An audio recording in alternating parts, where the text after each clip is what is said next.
High বন্ধুরা, চলে এসেছি দেখো আমার বইয়ের সেকেন্ড পার্টের পরের পেজে। দেখো 190 পেজের পড়া নিয়ে এখানে বলছে লেট রিড অ্যারাউন্ড, মানে জোরে জোরে পড়ো। তাহলে কি বলছে, এ পিগ হ্যাজ 4 legs, মানে শুকর ছানাটির কটা পা? 1 2 3 4 চারটে পা। তাহলে চারটেকে কি বলছে? 4 legs। তাহলে এ পিগ হ্যাজ এ 4 legs, মানে শুকর ছানাটি 4টে পা আছে। তারপর দেখো the boy live in the হাট, হাট মানে ছোট্ট ঘর।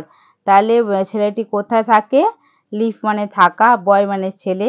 তাহলে ছেলেটি কোথায় থাকে? ছোট্ট কুঁড়ে ঘরে।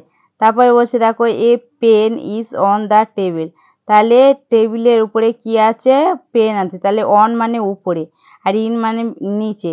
তাহলে pen is on the table, তাহলে টেবিলের কোথায় আছে?